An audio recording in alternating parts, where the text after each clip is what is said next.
എല്ലാവർക്കും നമസ്കാരം. എൻ്റെ പേര് സന്ധ്യ എന്നാണ്. തൃശ്ശൂരിൽ താമസിക്കുന്നു. തൃശ്ശൂർ പുതുക്കാട് പ്രചോദനികേതൻ കോളേജിൽ സ്റ്റാറ്റിസ്റ്റിക്സ് അധ്യാപികയായിരുന്നു. മലയാളത്തിൽ കഥകളും കവിതകളും എഴുതാറുണ്ട്. ചില കവിതകൾ കന്നഡ ഭാഷയിലേക്ക് ശ്രീ തർലി ശേഖർ എന്നൊരാൾ തർജ്ജമ ചെയ്തിട്ടുണ്ട്. ഇതുവരെ 6 പുസ്തകങ്ങൾ പ്രസിദ്ധീകരിച്ചു. 3 കഥാസമാഹാരങ്ങളും 3 കവിതാ സമാഹാരങ്ങളുമാണുള്ളത്.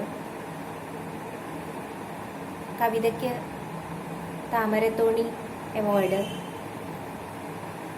അതുപോലെ അയ്യപ്പൻ ട്രസ്റ്റിൻ്റെ ഞെരളക്കാട്ട് രുക്മിണിയമ്മ പുരസ്കാരം, BCV പുരസ്കാരം, അവനി ബാല പുരസ്കാരം, ചാത്തന്നൂർ മോഹൻ ഫൗണ്ടേഷൻ്റെ പുരസ്കാരം എന്നിവ ലഭിച്ചു.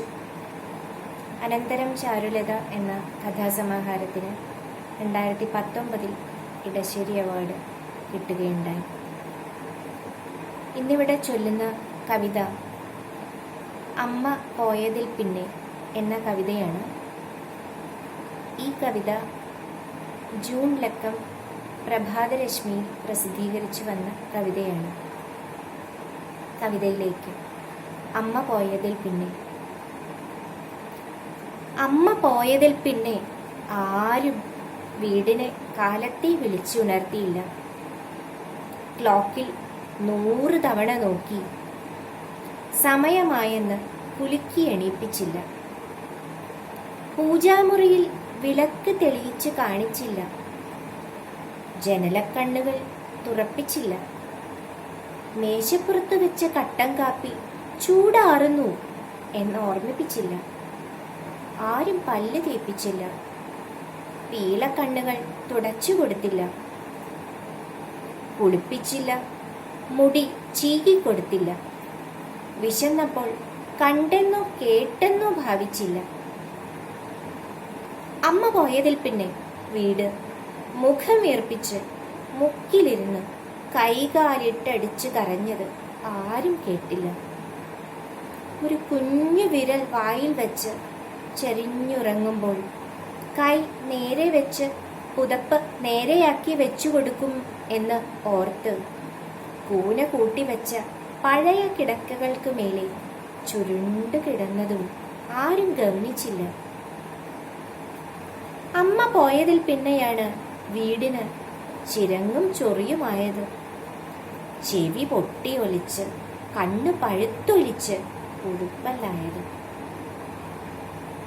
രാത്രി എല്ലാവരും ഉറങ്ങിക്കഴിയുമ്പോൾ വീടുകൾ പുറത്തിറങ്ങി കളിക്കുന്ന കളിയിൽ അതിനെ കൂട്ടാതായപ്പോഴാണ് കുളിക്കാത്തവനെ, പല്ല് തേക്കാത്തവനെ, വൃത്തിയില്ലാത്തവനെ വേണ്ടെന്ന തീരുമാനമായപ്പോഴാണ്, അത്രയ്ക്ക് സങ്കടം സഹിക്കവയ്യാഞ്ഞ് തന്നെയാണ് തന്നെ തേടി വന്ന മണ്ണുമാന്തിക്ക് മുന്നിൽ വീട് ഒന്നും മിണ്ടാതെ കിടന്നു കൊടുത്തത്. അത്രയ്ക്ക് സങ്കടം സഹിക്കവയ്യാഞ്ഞ് തന്നെയാണ് തന്നെ തേടി വന്ന മണ്ണുമാന്തിക്ക് മുന്നിൽ വീട് ഒന്നും മിണ്ടാതെ കിടന്നു കൊടുത്തത്. മറ്റൊരു കവിത കൂടി ചൊല്ലാം. ഈ കവിത ഇറങ്ങാതെ പോയവൾ എന്നൊരു കവിതയാണ്.